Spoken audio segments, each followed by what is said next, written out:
Can you guys hear me?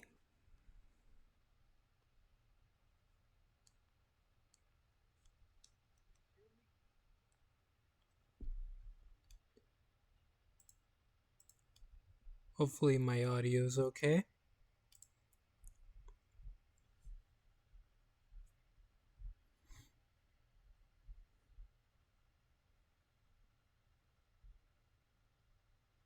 I'm just gonna check my music here just to see what's on the playlist.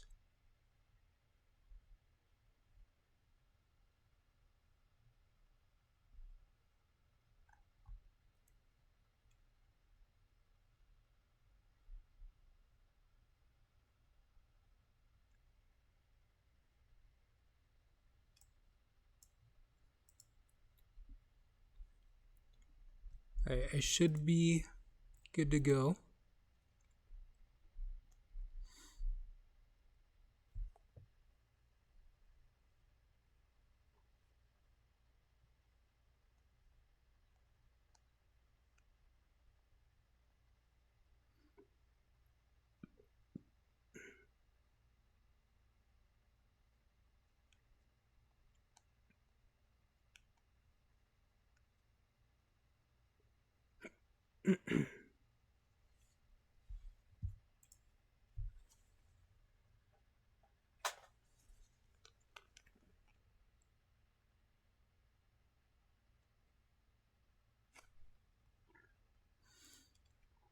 My chat is turned on.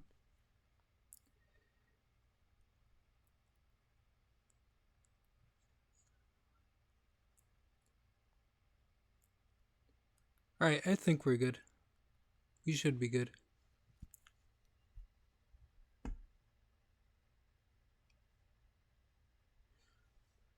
Let me just do a quick test to make sure that my chat is on.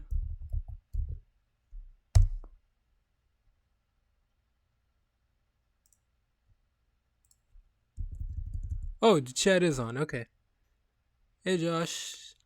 Hopefully everything sounds good on my end.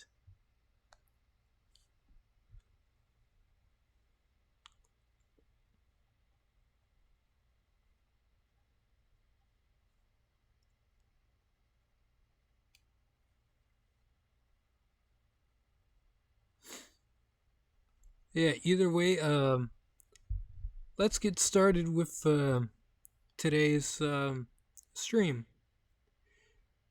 And for today's stream, I'm going to be ranking all of the Blue Sky Animation Studio films. And for those who don't know what Blue Sky is or don't remember, they were an animation company that were active from the years, I want to say 2002 until 2019, or until not 2019, like 2021, until like they released their like final stuff before they shut down.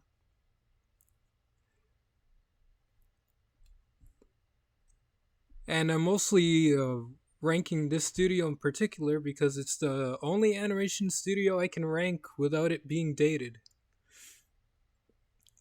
due to the shutdown and whatnot. And also, I want to try to do a better job than like most animation channels out there who are like are just like overwhelmingly negative about like movies and stuff like that. Because every time I watch those like animation channels, they just feel like super exaggerated to me. Like it just feels like they're putting on an act the whole time. But like, I don't think these movies are all that bad. But either way, let's just let me just sit in my little chair here.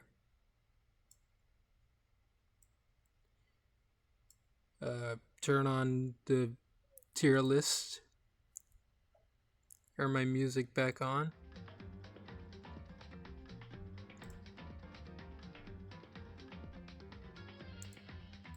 Oh, whoops.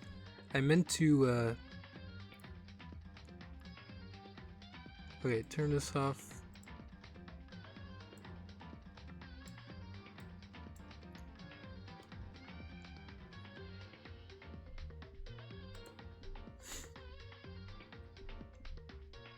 Alright, this looks better.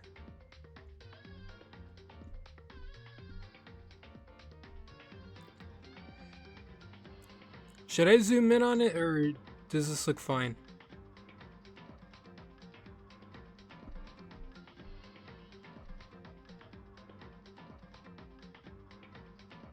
Maybe I'll just zoom in a tad.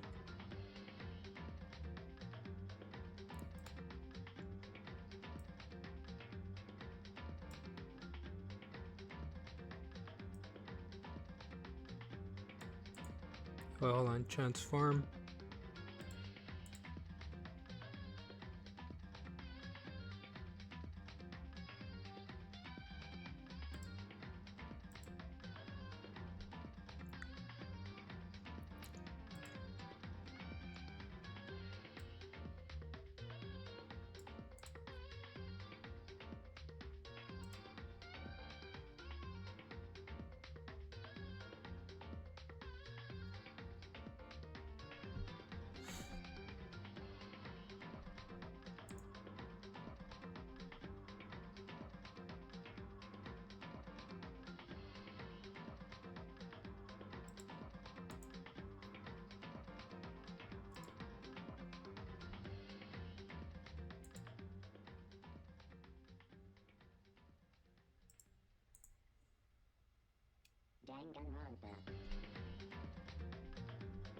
Yeah, hopefully it looks good.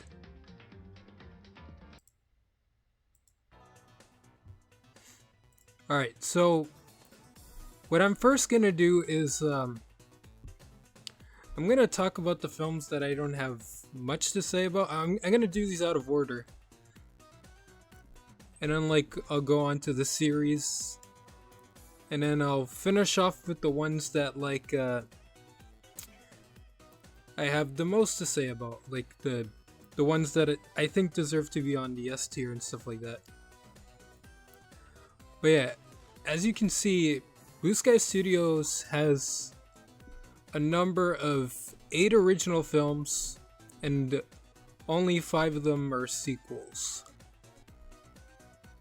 4 from the same series and 1 from another series.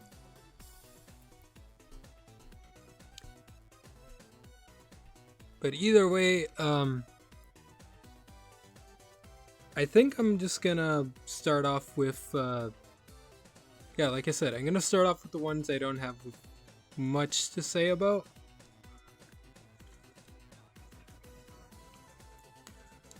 So, let's start with, let's start off with, Ferdinand. And, I'm trying to think where to put this, because I do like Ferdinand, but I do think it's not a memorable film when it came out. I actually might get rid of E here.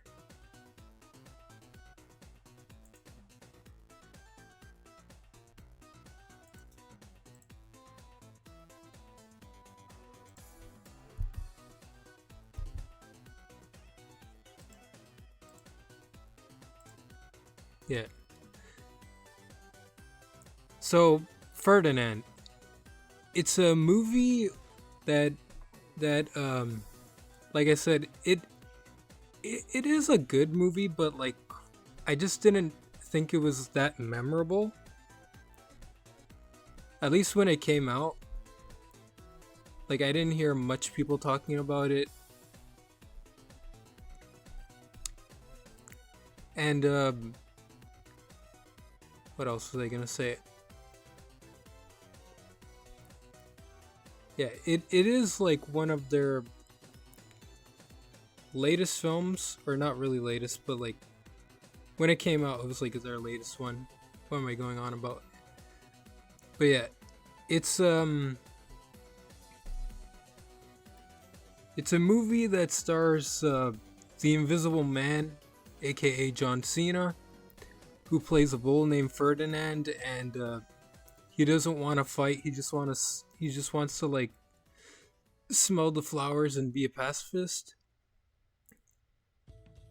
In a way, it kind of feels like a reverse Book of Life with like the whole bullfighting story.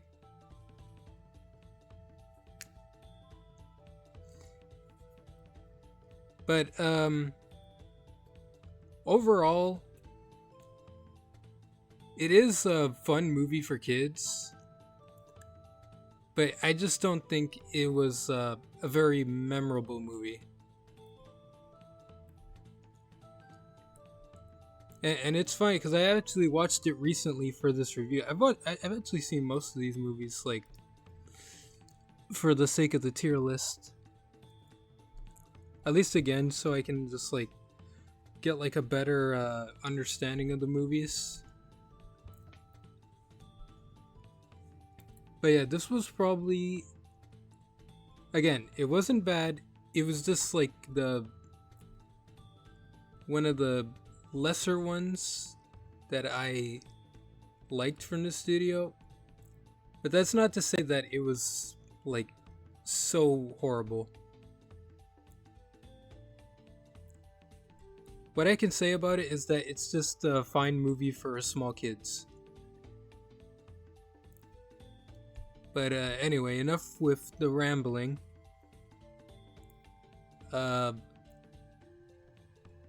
Let's move on with Epic here. Epic was another one. I'm gonna put it in the middle. Epic was another one of those weird movies that came out like for its time.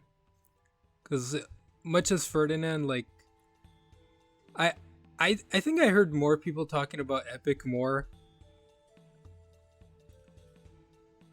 But then again, I feel like my chat here only likes Epic for certain reasons.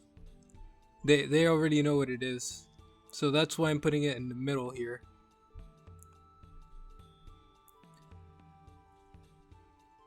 And I think it was based on a book by William Joyce.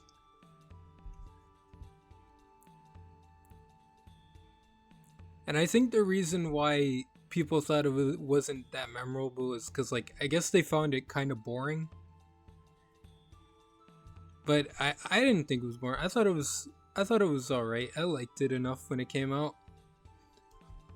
I remember a lot of kids in my school wouldn't stop quoting like some of the slug scenes from like the trailers and stuff.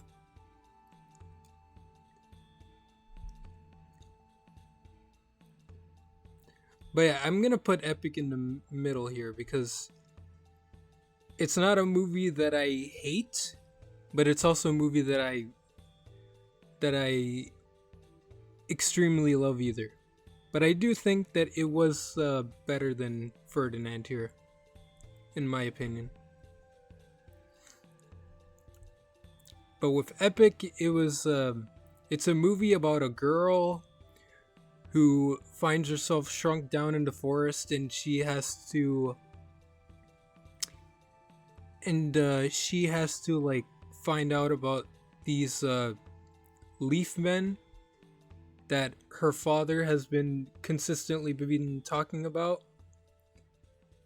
And then when she finally finds them, she ends up like being part of it. It kind of feels like an Avatar kind of movie.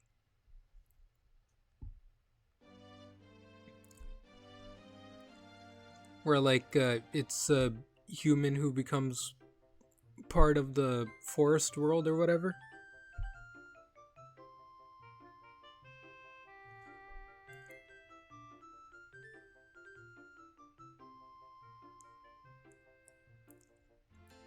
And then like she has to help like find the like help give a new life to the forest after the queen has been killed.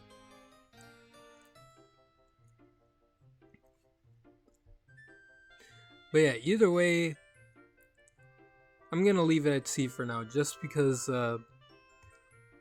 I know people in my chat who really like this movie, mostly for like the size stuff.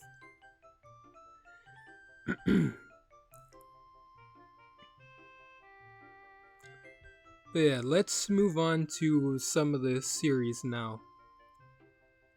And we'll start off with Rio, which is... I'll leave it in A tier. Now, this was actually a movie that I actually haven't seen, like, when it came out. I think I've seen it, like, a couple months later, when it was, like, on DVD. Because, like, my parents used to just, like, buy me DVDs all the time from, like, Walmart and stuff like that. But yeah, I actually really liked Rio. If anything, I think it has the most, like, probably the best original soundtrack from these movies here, since Blue Sky isn't known for their musical films unlike Disney. But yeah, I remember liking the music a lot. I liked the characters a lot.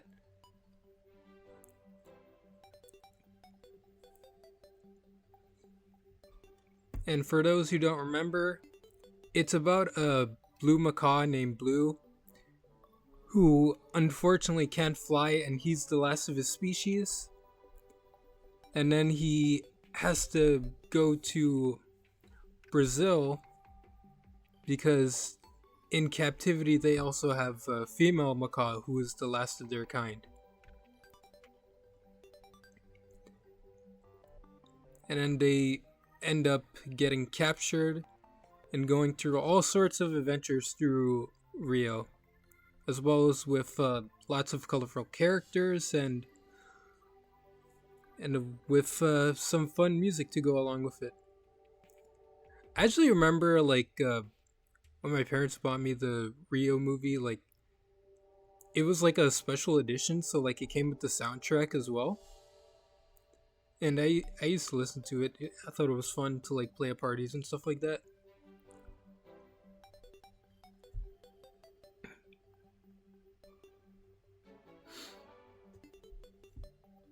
But yeah, Rio is really good. If you guys haven't seen it, I would recommend it over these two here. Which reminds me, let's talk about Rio 2. Which, I want to put it in C or D because, again, with Rio 2, I guess I'll leave it here. With Rio 2, one of the few good things about it, again, is the music.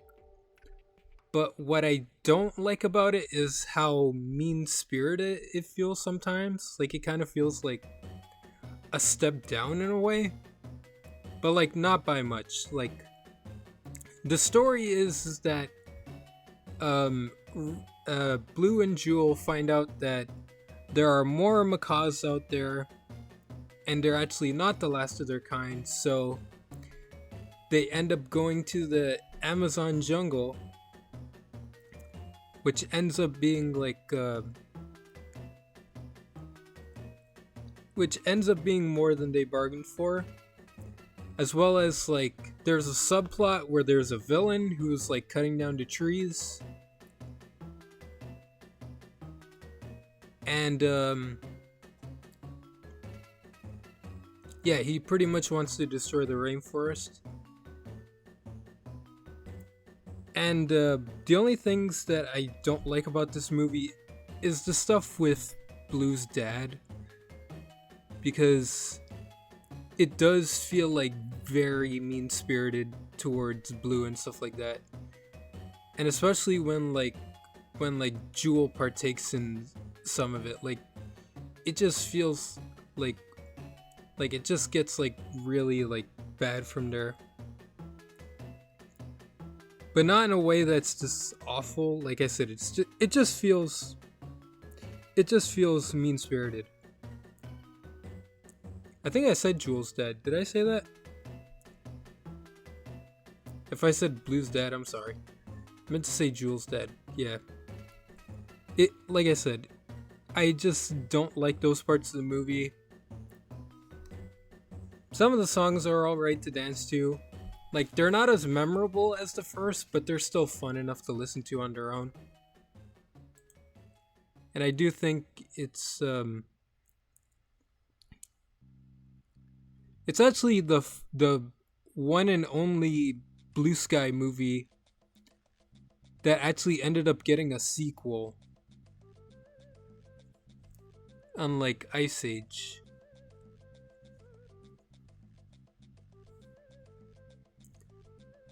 And I do respect it enough for that to have like it being the only Blue Sky movie that managed to get a sequel outside of Ice Age.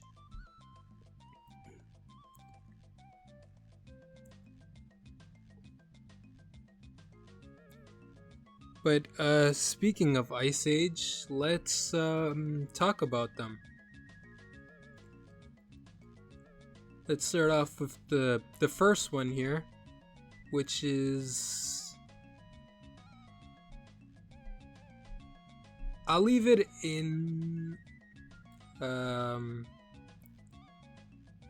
it's really just look at the draw at this point with the first one, because I'll leave it here. Now, the first Ice Age, it's an alright film. Like, I remember liking it enough, like, growing up.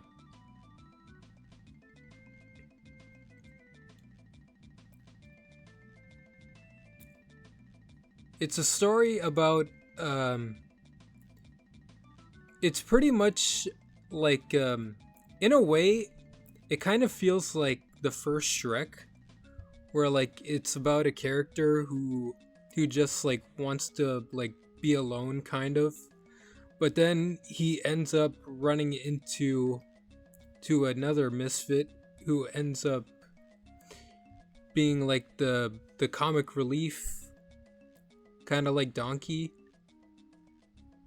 And then they also end up finding a saber-toothed tiger named Diego, and they have to return a baby before the Ice Age comes. I believe that's what it was, or that's what the point was. Like, they had to deliver the baby before like the path covered up with snow, and it was unable to reach the humans. But yeah, I think Ice Age 1 is a good movie.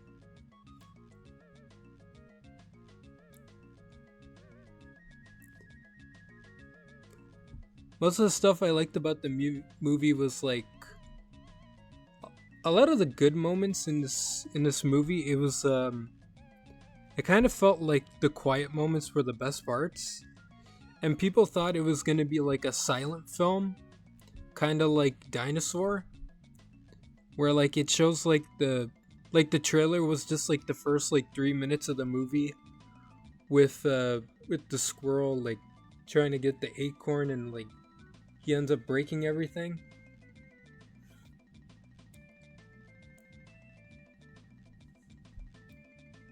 But then again, like I said, they try to make it like Shrek.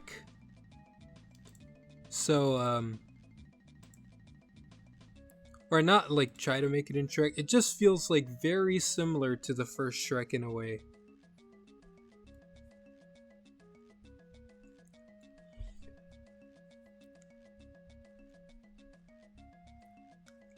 Like, if you were to do like a direct comparison, like it does feel very similar, but it does like keep it like it does like give them like something to do. Like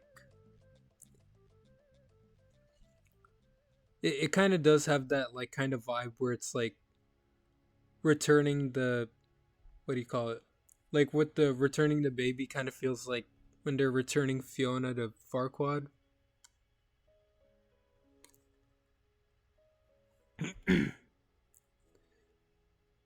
But yeah, it's an A tier movie. Like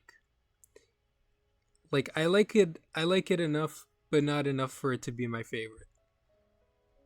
So let's move on to Ice Age 2, which is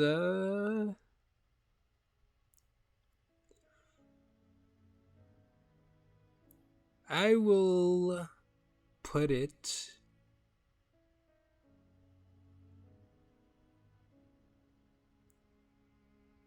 maybe I'll yeah, actually I'm going to switch these two because Ice Age 2, it definitely like it looks a lot better than the first one because the first Ice Age, like going back to it, it still does have like that early animation CGI problem sometimes where like some of the models like they can look a bit awkward at times. But then again, it was also their first attempt at a feature film.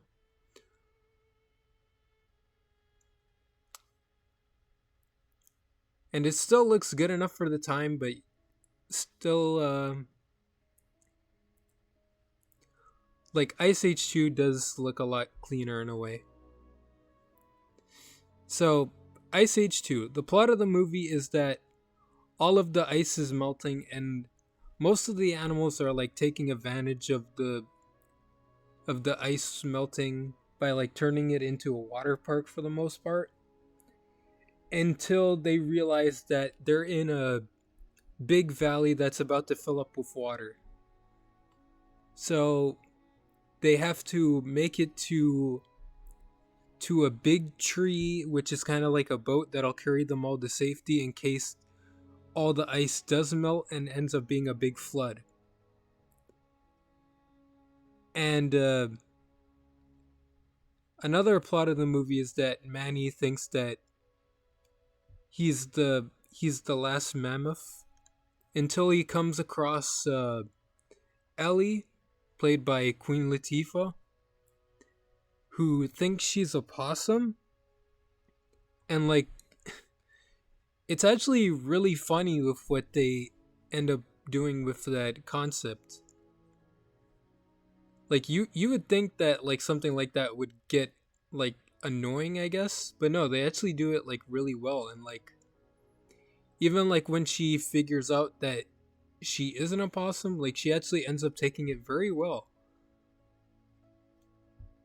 And I can respect that. Like I like movies where like it doesn't like when they realize it's something they're not, they have like this big sad moment. Like kind of like I guess if you want to make a comparison, like I guess like Toy Story, where like Buzz sees that commercial on the TV.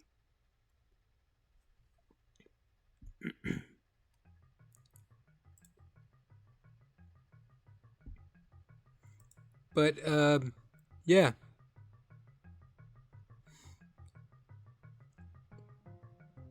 Ice Age 2 is definitely a better installment than compared to the first.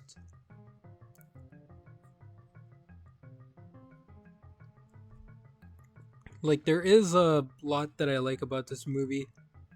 Not that many stuff that I didn't like.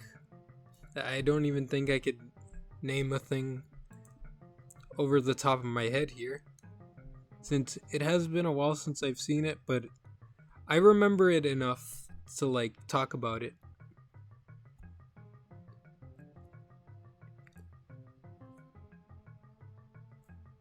Now, let's move on to what I think is the best of the Ice Age, which is Ice Age 3: Dawn of the Dinosaurs.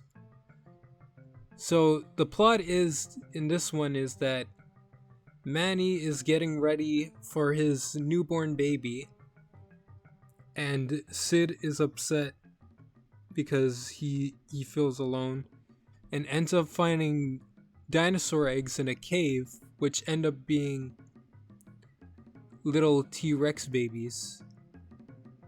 And then the the mother of the T-Rex finds out and takes him with them to the dinosaur world, and then they have to try to get back Sid from the dinosaur world. Now, like I said, this movie is probably like, it's definitely the most like cinematic out of all of them. Like, it does feel really good visually to like go back to, especially because like I believe this movie was in 3D, because I do remember owning like the 3D version of this film, and like yeah, I can tell that there were a lot of shots that looked like it was made for 3D, like with it like with all the flying scenes and like all the close-ups of the dinosaurs.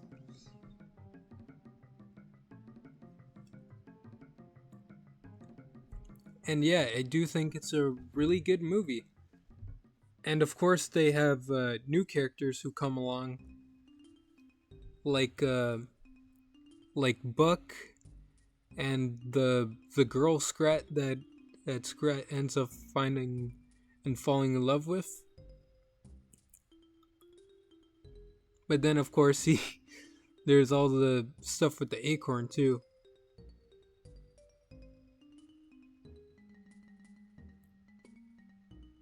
But yeah, I really do like this movie. Like, it has better comedy. It has the best. I don't want to say it has the best animation of them, but it's still really good. Like the animation and whatnot.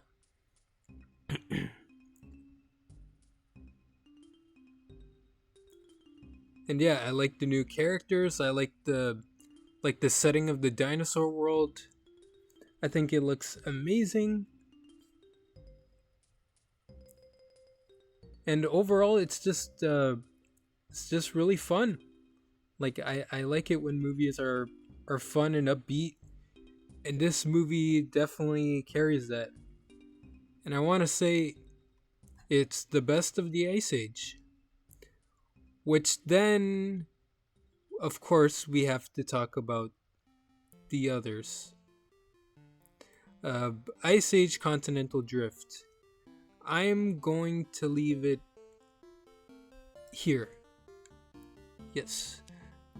So, Ice Age Continental Drift. The story is that Scrat ends up breaking apart the the ice again, but this time it ends up like causing the continents to break apart or form the continents that we know today.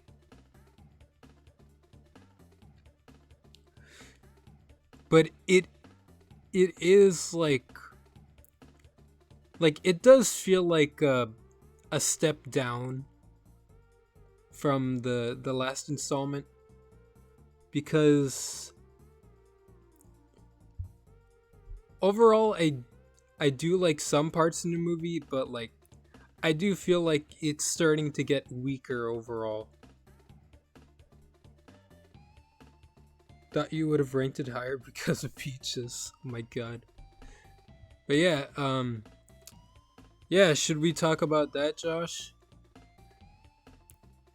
Now also what's about what Josh just brought up. Peaches is now grown up and wants to rebel pretty much. And here's a thing that I wanted to know about this movie. I thought that like they should have kept Peaches like as a little kid for at least the fourth one, and then in the fifth one she should have been all grown up. Like I think that they could have kept her like small for the, what do you call it, the short that came out, like the Mammoth Christmas or whatever. Like it just feels like a really big time skip compared to the third one.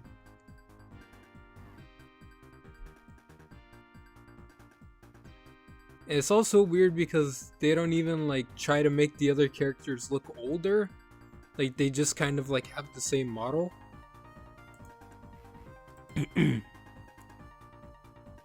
But yeah, another thing is that there's an evil monkey played by Peter Dinklage who is pretty much just like a pirate,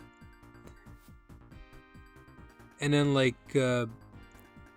he pretty much wants to make Manny and friends a part of the crew, but then they end up escaping, and of course destroy all of his hard work in the process, which makes him really mad at him.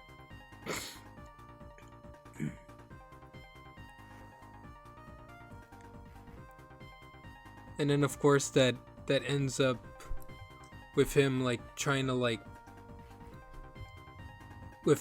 to kill him in order to get back his bounty, since Manny pretty much destroyed it all. But then again, he also didn't mean to, because he was just trying to escape from something he didn't want to take part in. I will say, the only thing that I really do like about this movie is I really liked Lewis. I thought he was a pretty fun and cute character. And the relationship with him and Peaches, even though it just comes out of nowhere, it still feels believable enough to feel as if they've known each other. And I think it's really, really cute. He's basically, shut up.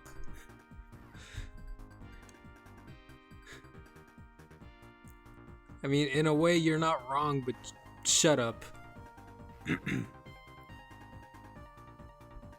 But yeah, what else can we talk about Ice Age 4? Oh yeah, Sid's family. Sid's family, I remember when people were when people saw this, they thought they were gonna be a part of the movie for the entire thing, but no, they just end up being quick and short, and they just leave their grandma behind to get rid of him, to get rid of her, just like how they did with Sid. And then there's also a somewhat subplot with Diego and Shira, where pretty much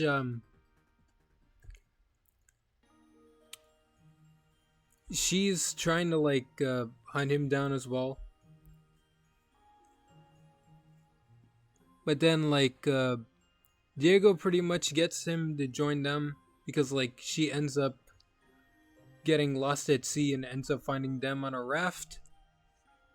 And then she technically, or pretty much just ends up becoming part of their family and ends up betraying Captain Gut and stuff.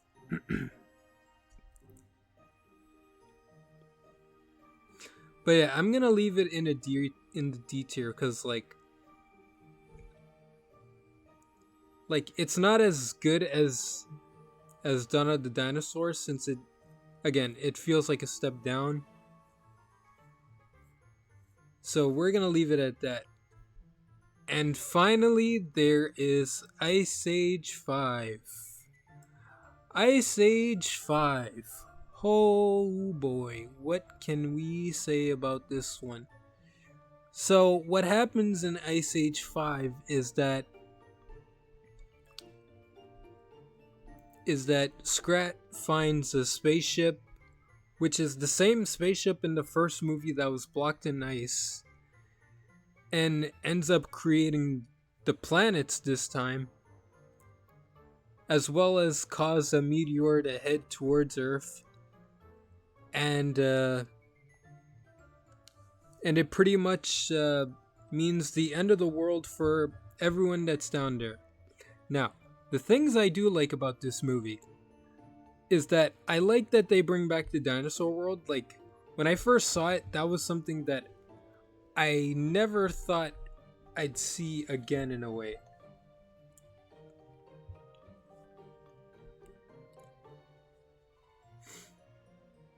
But like I said,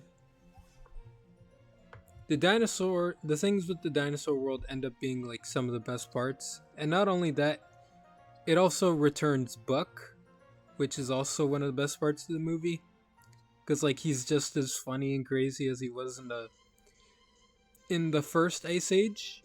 I mean, not the first, in the third Ice Age. Yeah, there's so many Ice Ages, I'm starting to lose track.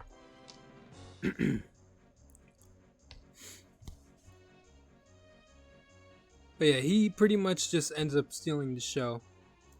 And the stuff with him are pretty much the best parts of the movie. The things that I don't like about this movie is that it does feel like a step lower in a way, like even more than Ice Age 4. Like, I don't know, like I just like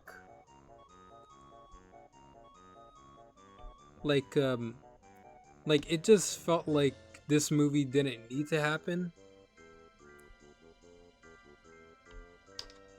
especially because like there are a lot of things that just like come out of nowhere, like these dinosaur birds that end up causing trouble for Buck and end up wanting to kill him because their family had a bloodline of stealing dinosaur eggs, and Buck would always stop them.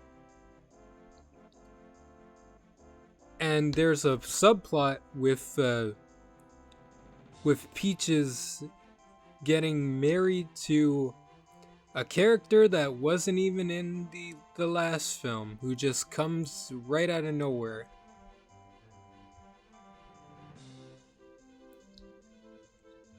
And to be fair, I wouldn't mind it, but only if like that character was established beforehand.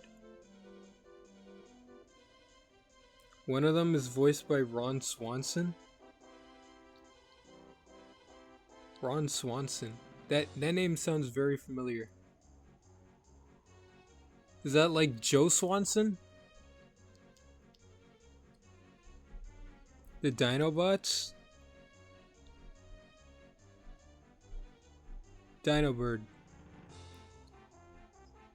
Which one are you talking about? Nick Offerman? Yeah, Nick Offerman. Oh, you mean Ron Swanson, the guy who throws away the computer? Yeah. Or if you want to be more familiar with me and like if I want to make you feel more familiar, Josh, he's voiced by Metalbeard. But yeah, what was I talking about? Oh yeah, Julian. So, like I said, I wouldn't mind it only if he was like in the last film, because like it does just feel like this character like came out of nowhere, and people who are like coming into this movie is gonna be like, oh, who the fuck is that? But to be fair, I really would have liked it if she ended up being with Lewis. But I guess maybe Josh Gad was unavailable for this movie. But I do think that would have been really cute if they brought back Lewis.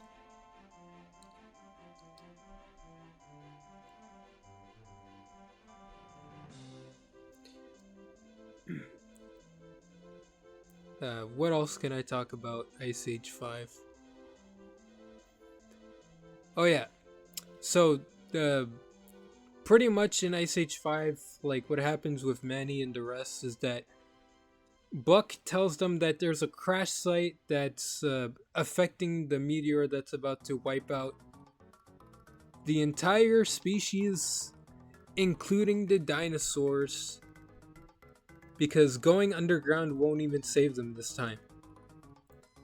So they end up going to this crash site in order to reverse the meteor from preventing from hitting them. Which, of course, being a kid's movie, it ends up succeeding.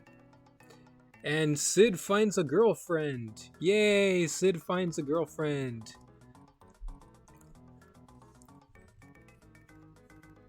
And it's not even like they try to cut her out like in the first one.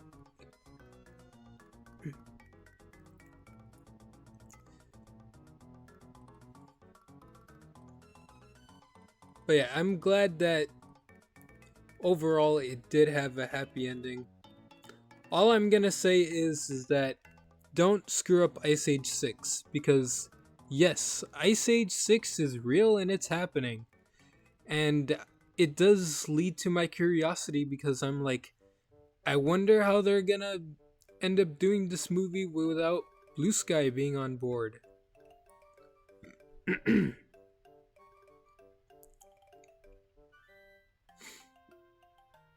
But yeah, other than that, that's all the Ice Ages ranked.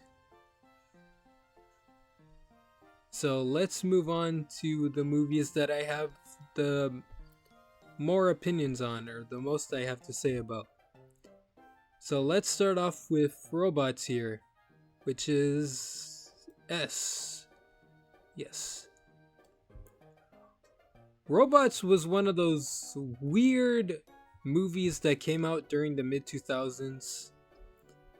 And I think it was like one of those movies where like you see it and you're like, oh, this movie is gonna suck. But then it ended up being like really beloved in a way. So the plot is that there's robots in these there's a robot named Rodney who wants to make it big in the big city, and he ends up meeting Robin Williams, who actually does like it does feel like a really good Robin Williams performance. Like I think like Robin Williams in animation like can sometimes either hit or miss. But that's mostly with the Aladdin Genie. Because I don't hear many people talking about his other performances, or they just think that, like, oh, Robin Williams doesn't feel like. Like, it feels like they didn't know how to use Robin Williams yet, in a way. Like, I think Fern Gully was, like, one big example of, like a weaker Robin Williams performance. I don't hear much people talking about his performance in Happy Feet either. So I guess that was also a weaker role that people didn't like that much. But either way, it does feel like a good performance. But yeah, he ends up finding this other band of misfits of robots who are run down pretty much since there's a new business bureau in town who wants to make everyone upgraded. And our main protagonist is pretty much like, no, you don't have to do that. We can just like be ourselves in a way. Like we don't need upgrades to be better. We're good just the way we are. And I think that's like a good message to like take in for kids. And yeah, I liked this movie a lot growing up. And I know a lot of people else did. Like, I know everyone goes memeing on like Big Weld and stuff like that.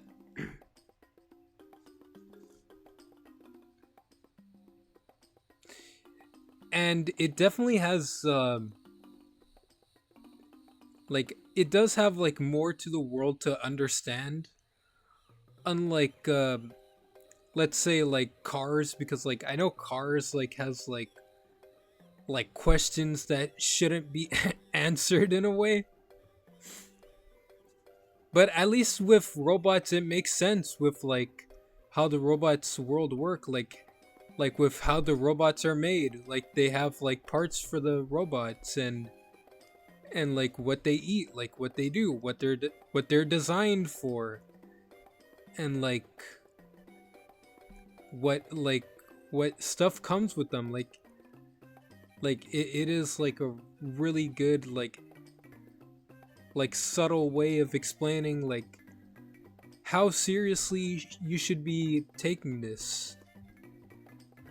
And I can respect that for it, for being like, for it to be like simple in a way that like you don't really have to ask much questions that people shouldn't really be asking.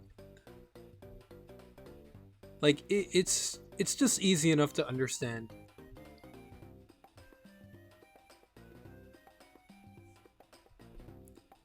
And I do think that it has like it definitely feels like the villain in this movie is probably Blue Sky's better ones. Like even though like I do like Nigel and like Rio, and I don't think lots of these movies have villains. Like in Ice Age 5 it just ends up being like one of those villains that end up turning good in the end. Um Epic has a villain.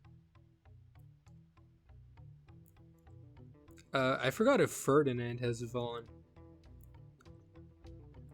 Now, actually, it's not a villain. It's more just a person just doing their job. It's just pretty much a matador. But he's not evil or anything. He's just doing his job in favor of his last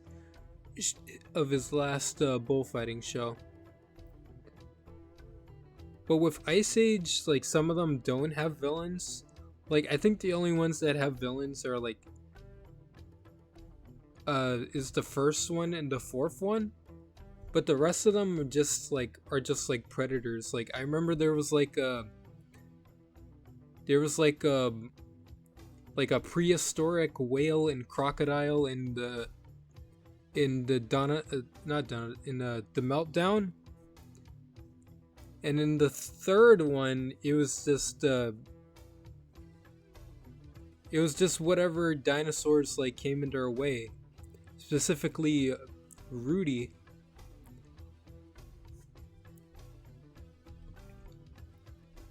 But yeah, Robots S tier movie. Everyone knows it and respects it and loves it. And I couldn't agree more with their decision, because yes, good movie. So now let's talk about another good movie.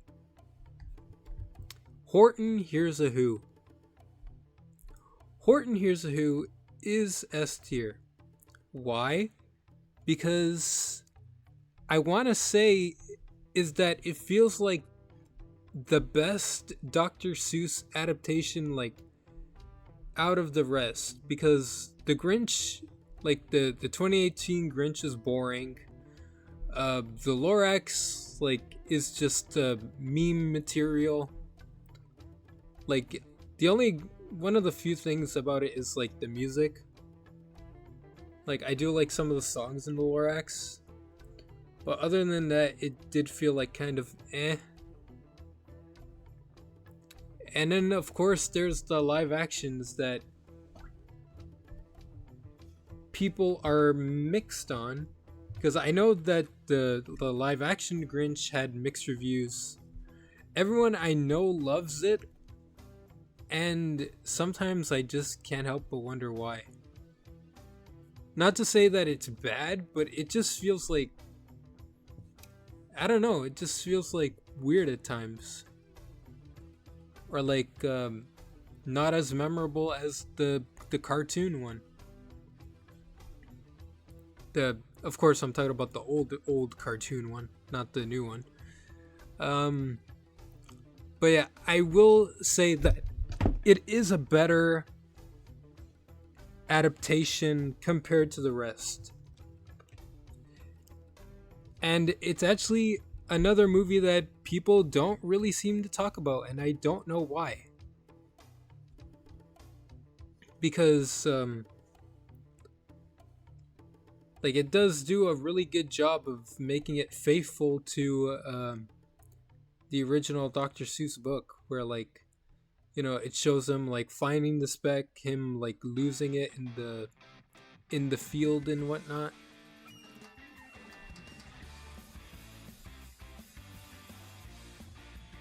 I do like that one part of the of the movie where like it switches art styles, where it's like anime kind of like. I always thought that part was really funny. I thought Jim Carrey and Steve Carell were really good choices. Like, it definitely does feel a lot better than his Grinch, but that's just me. I know people like are probably gonna have a different opinion over that. Be like, "How dare you say that? Him as the Grinch was amazing." But yeah, it's whatever.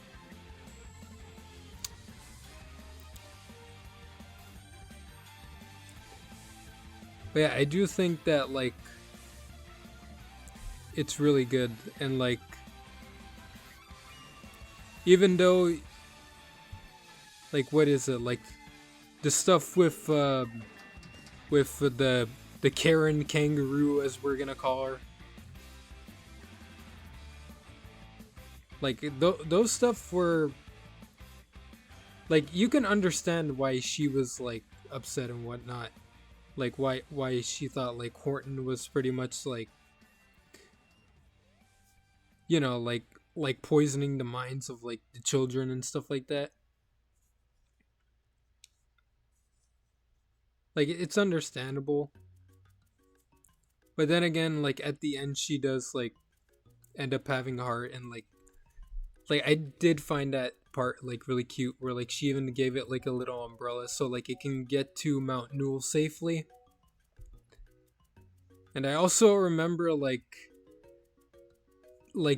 everyone, like every time the part with the bridge shows up, like everyone I know just like can't help but die of laughter during that part.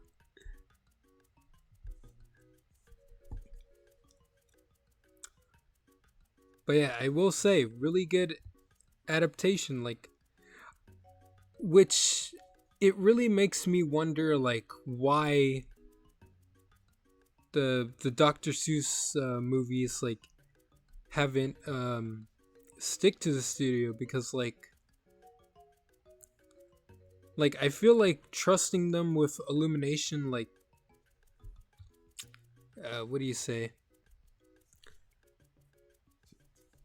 like they just feel like lesser in quality compared to this one. Like this one does feel like it's more respected than the Illumination Dr. Seuss films. And it just made me wonder like why they never continued to stick with Blue Sky, or like go to another studio like DreamWorks, who could possibly make a better product, because I think this movie ended up being so successful that it would have had a sequel based on another Dr. Seuss book called Horton Hatches the Egg. There's actually a couple of these like movies that like I think would have had sequels. Like I think Robots would have had a sequel, and so did these other two that we're gonna talk about next. But yeah, I also wish that Blue Sky ended up doing more sequels compared to just just Ice Age. Like at least Rio was lucky enough to get a sequel.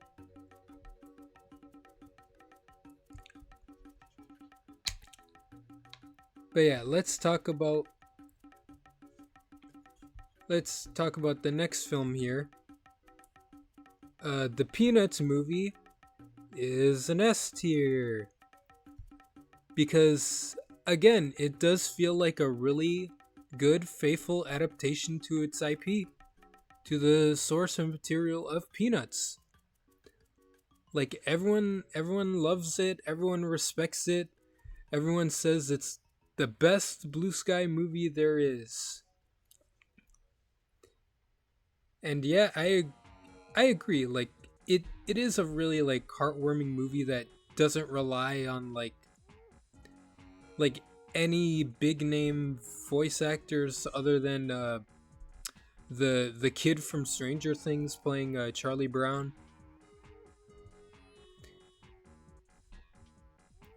But yeah, like these two movies here, actually make me wonder what a 2D Blue Sky movie would have looked like. Because there are parts in these two movies that do have. Actually, I'm gonna move it up. Move over, robots. Because it does make me wonder, like, what a 2D Blue Sky movies would look like, since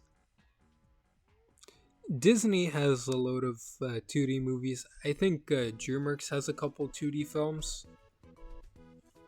Um, I can't remember if Sony does or not, or Illumination. Like, I think they're strictly 3D studios.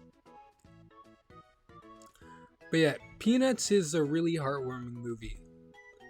Like, I do like the little references that they do to like the other Charlie Brown shorts. Like, they do references to the Christmas one, the Great Pumpkin, and like all the other ones. And like, I do like whenever like they do the references to like the Red Baron and stuff like that. And as well as I like the like Charlie Brown being like a screw up for like the little red haired girl, and he's just trying to like find a way to like find his like inner motivation to like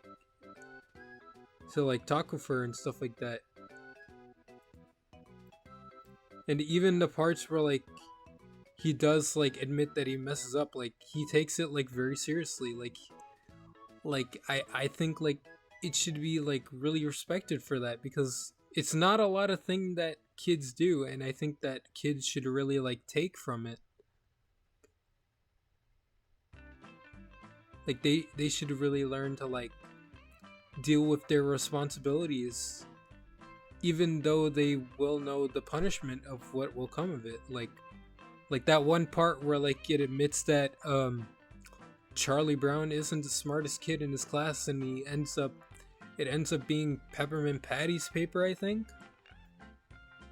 Like, I thought that was a really good scene. The scene where he's trying to cheer his little sister up in the talent show was also a really fun scene. And I also really like the parts where Snoopy is like trying to teach Charlie Brown how to dance and stuff.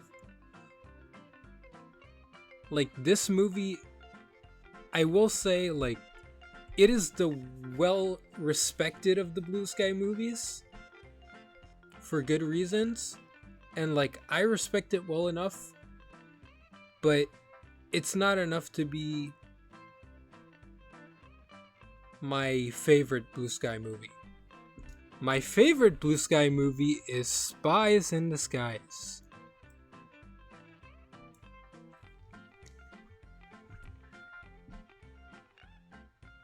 And it's my favorite Blue Sky movie because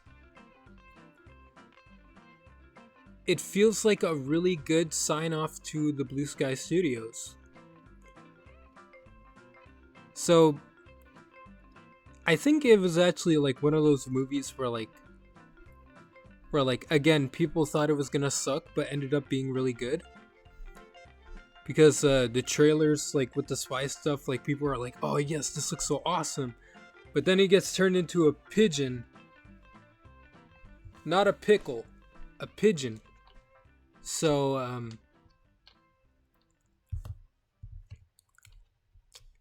and people thought it was gonna end up sucking from there. But no, I actually thought that the stuff with the pigeons were really funny. Like, and I do like that, like, it doesn't rely on the other pigeons talking or whatever.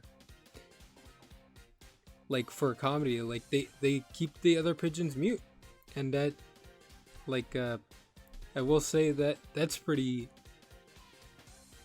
good enough to differentiate itself in a way. Like, to other movies where, like, a person gets turned into an animal and they, like, understand the animals. In a way, it kind of feels like the Blue Sky's equivalent to The Emperor's New Groove, because the story is that it's it's a story about a spy who gets turned into an animal or a bird to be more PC, and then he ends up finding like whenever he comes across Walter, he's like, "Oh, I don't need you," and stuff like that. But then the more they go on with him in his pigeon's form, the more they like form like a friendship, and the more like Lance learns to be like less stuck up in a way, and it ends up being like a really good bonding moment. But yeah, in Spies in Disguise is pretty much he's the villain is pretty much this evil mastermind who like can take any form, and he's pretty much like putting Lance Sterling's life in jeopardy as his what do you call it?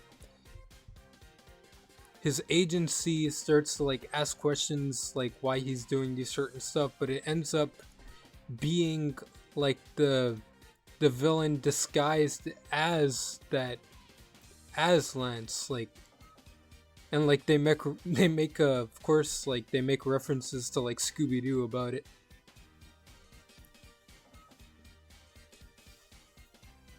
But yeah, this movie here definitely feels like a better sign off to Blue Sky, and I'm glad that it didn't end off with Ferdinand being Blue Sky's last theatrical film, because I do feel like if it did, it would have been it just would have felt like an okay sign off. Like I'm glad Spies in Disguise like was able to come out and be Blue Sky's final film, because I really do love this film. Like it has everything I like in a kids movie. Like the stuff with the spies is great. Like I like Walter's gadgets. I thought they were pretty fun. It has a good enough villain, and as well as like it's filled with like twists and turns that are like really good.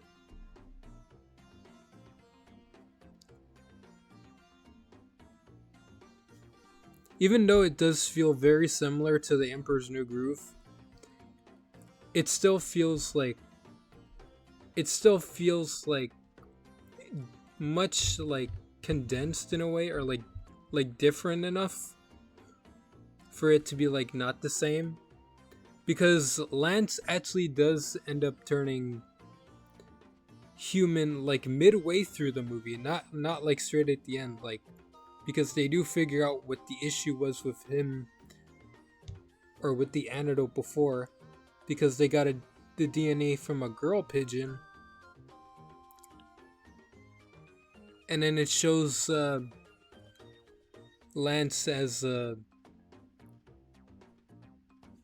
human again, and like during the last third. And I do like it when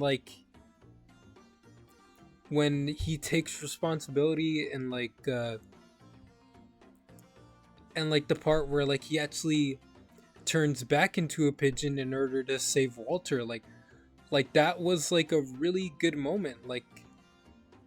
Like he's willing to like turn into this thing again in order to save Walter. Like it was a really like heartwarming moment when it came out. And I also really liked a lot of the jokes in this movie.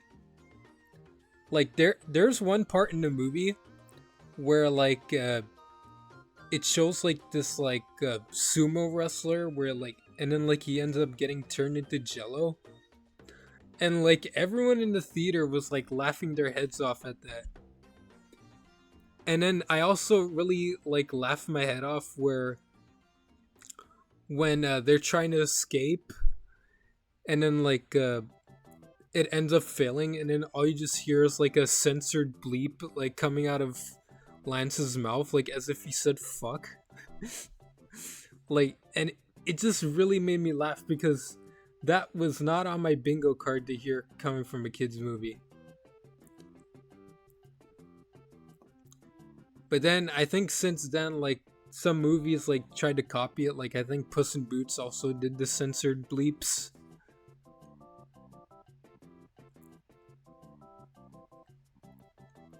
But yeah, I did think that that part was really funny. I also found it funny when Lance is trying to find Walter, and then like it and like he keeps calling him Wilbur, and then like this on the screen it says Wilbur's house, and then like it auto corrects, like they put like a text thing and it backspaces and it says Walter's house. Like I thought that part also made me laugh because I'm like, okay, that's funny.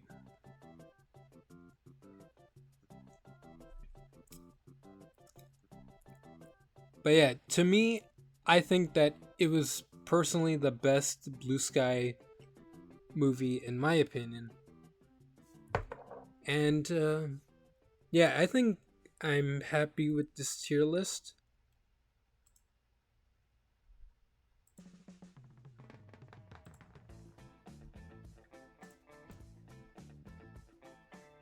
Like, and I think most people will agree with the placements that I have here.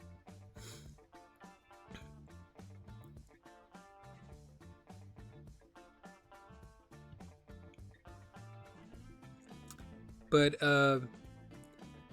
yeah, that's my opinion on all the Blue Sky movies. I hope you guys will let me know what you think. But we're not done here. There are a couple movies we have to talk about before we end up bringing this to a close.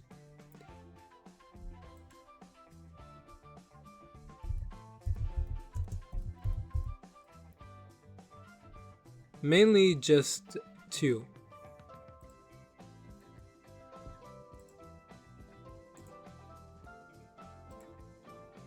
So the first one we're gonna talk about here.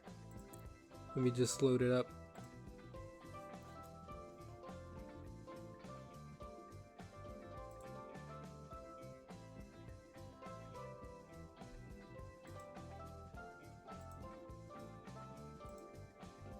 Oh, whoops.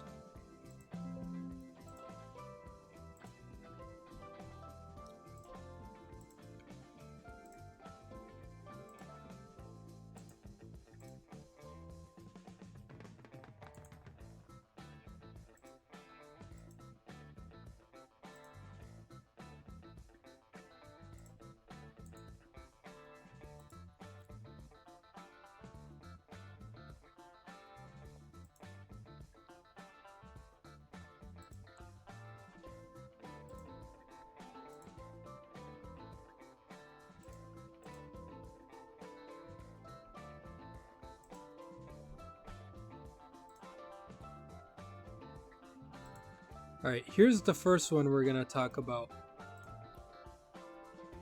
Even though it's not Blue Sky, it still counts as like its IP. So I'm not sure if I said like if Ice Age 5 was the worst because I don't think Ice Age 5 was the worst out of the Ice Age films. But it is like probably the lesser ones of like canon wise. But I will say this is the worst Ice Age film. Ice Age: The Adventures of Buck Wild. Again, I'm only adding this on here because it's still a Blue Sky IP, and I feel like we should talk about it at least. So, I think, like I said, I think this would be the worst Blue Sky movie of them all if it was canon to the Blue Sky family. And for those who haven't had the, what do you call it? For those who haven't had the benefit of watching this,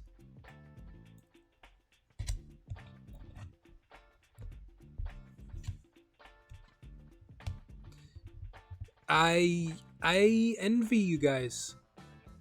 You guys are doing a good job avoiding this movie, because I do think it is pretty bad.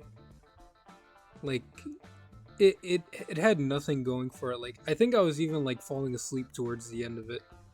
But then again, it could have been just because I was watching this late night.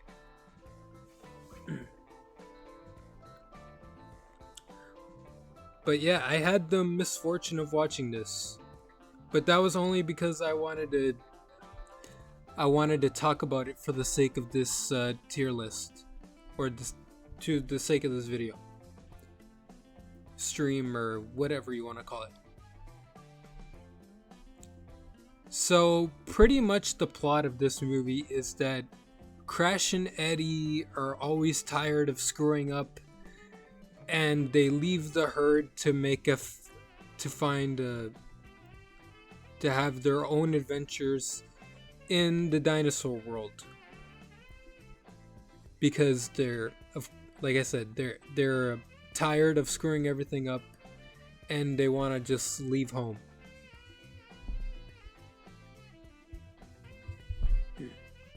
So they end up running into Buck, who is still voiced by Simon Pegg, and he's the only recurring voice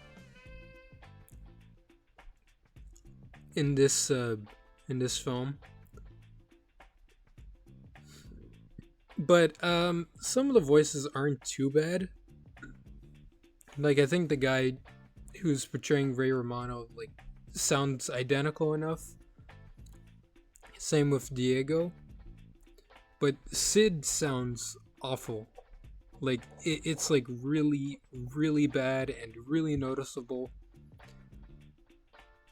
But enough about that.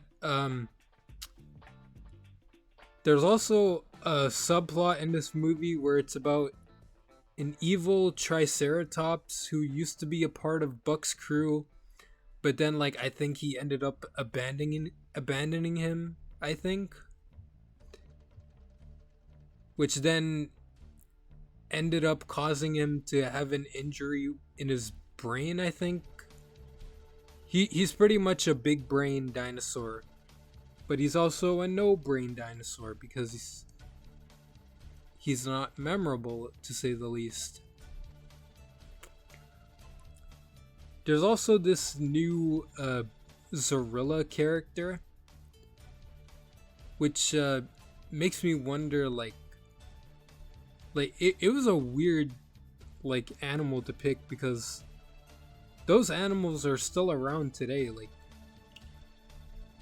with Buck, I can understand, because like I think they probably had like prehistoric weasels back then.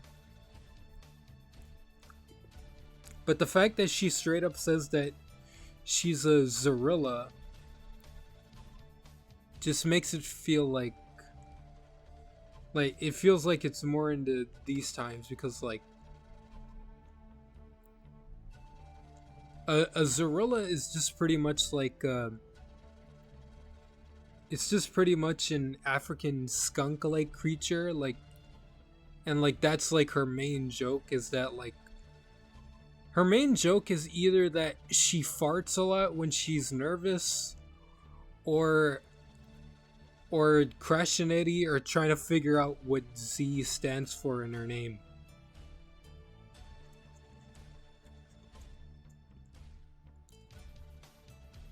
But yeah, it's really nothing to write home about. Like, if you guys haven't seen it, good on you. You really aren't missing much. Like, you guys are doing a good job avoiding this. And if it was canon to the Blue Sky family, it would be an F tier.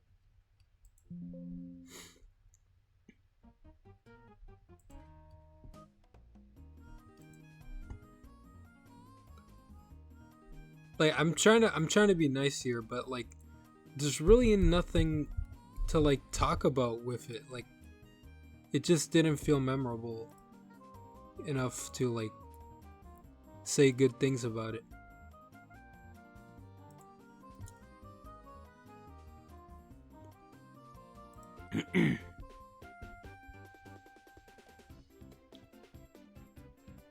But enough about that.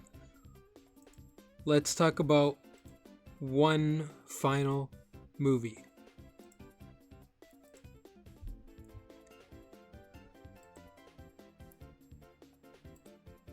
which is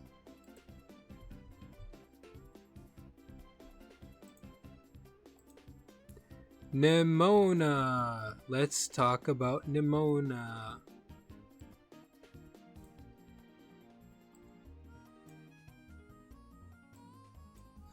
There we go. It's in the center. So yeah, Nimona. Nimona was a movie that was originally going to be Blue Sky, but then ended up like but it ended up not being like Blue Sky due to its closure, as well as like during like quarantine. It was like I think the movie was like midway through production, like even with the whole pandemic going on, and it would have been a theatrical release in 2022, I believe.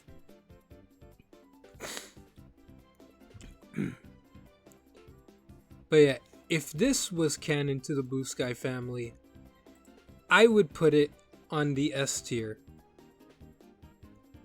Nimona is an amazing movie where the plot is that there are these knights who's about there's this knight here, and he's about to be chosen as like he's pretty much like a commoner who like wants to be a knight, and he ends up being a knight because it's a tradition for one of the commoners to become one of the guards. But then he ends up being framed for a crime he doesn't commit, which then leads to the suspicion of him like being a murderer for killing the queen, and it ends up drawing the attention of Nimona here, who is a shape-shifting demon who was defeated by their queen Glorith 1,000 years ago, who has come to take revenge.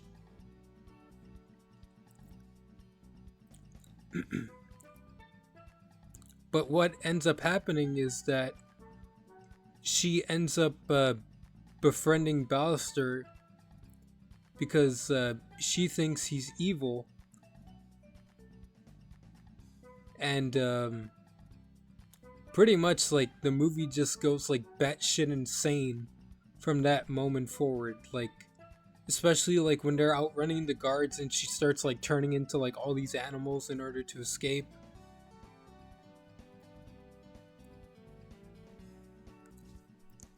And yeah, it's really funny.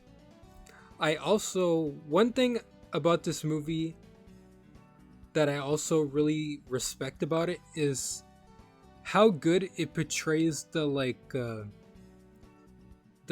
LGBT community. Because like I know a lot of like LGBT themes, like people feel like it's pandering in a way, but no, in this movie I think like it's really really well portrayed on like those like dynamics, because Ballister here, like he has a love interest with this other guard, and like their relationship is really believable, especially with the parts where like his partner thinks that like he's like, did he really do this? And like it creates like this big conflict for him, like him like tracking down the man that he loves, and like he's like, should he like really be doing this for the sake of the man that he loves, like, or does he want to like keep his royalty to the kingdom? Like, it's like this really big like conflict, and like it's like really well done.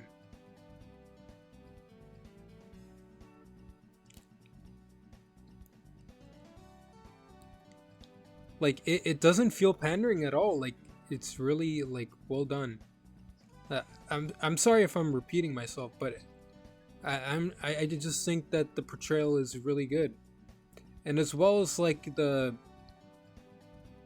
there's like one part in the movie where like it kind of feels like it's a metaphor for trans, where pretty much where Ballister like says to Nimona, he's like, oh, how come you don't stay in one form? And she's like, because it wouldn't feel like me, like, and like that can feel like a big like step into transitioning with like how people like want to feel about themselves. It's like, and it's like really heartwarming.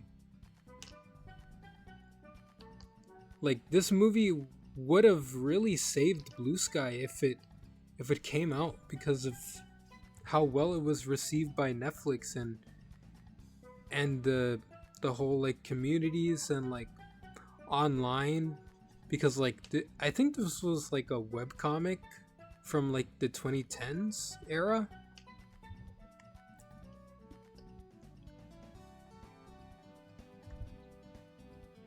I haven't read it, but I've heard that like it's really good. But yeah, I do think that if this was a final Blue Sky movie, this would have been even better than Spies in Disguise. Because like I said, the LGBT stuff is well is well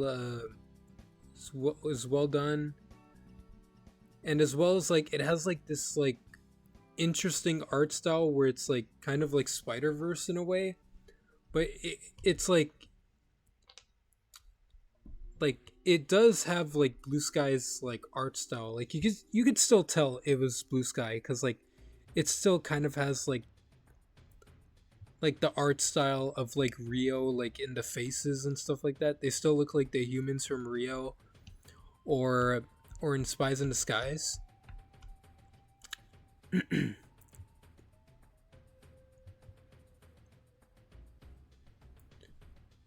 And it's like this big mix of like 2D and 3D. Like in a way, it kind of feels like the art style in a way kind of reminds me of a Canadian show here that was called Delilah and Julius, that had like that kind of like it has an art style similar to this movie, at least with like the flat outlines and stuff, like the no outline characters and stuff like that.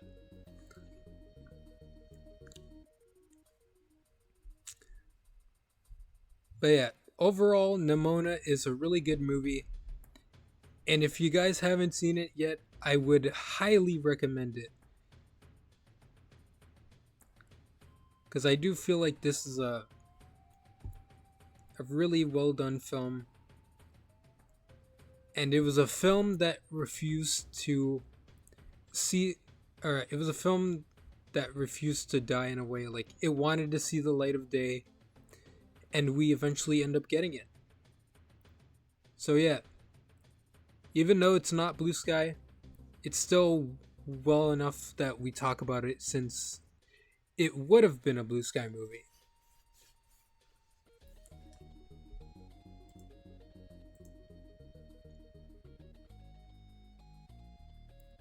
But yeah, I would put it on the S tier if it was a part of the list, or if it was canon. But either way, I think I might call it here, guys. I hope you guys enjoyed me talking about the Blue Sky movies. And I'm glad that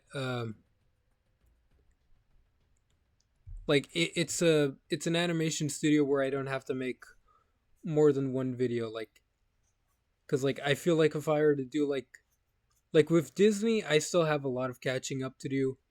DreamWorks, not so much. Like, I just haven't seen a majority of the 2D films.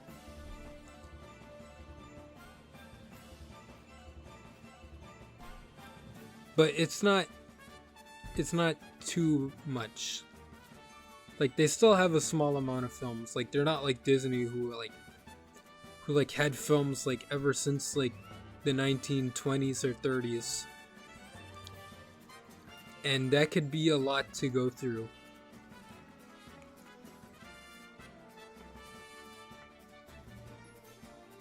But either way, Blue Sky is a really good animation studio, and I'm really sad that they shut down because, like,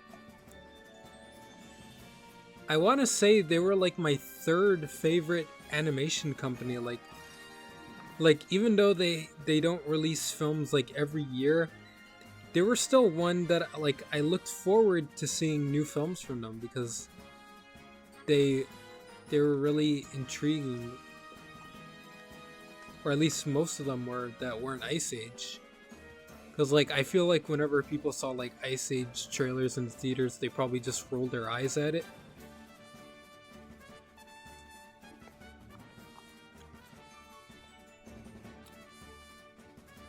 But I would still rather watch Ice Age 5 than what do you call it? I would rather watch that than Despicable Me 4 or 5 if they're even making that.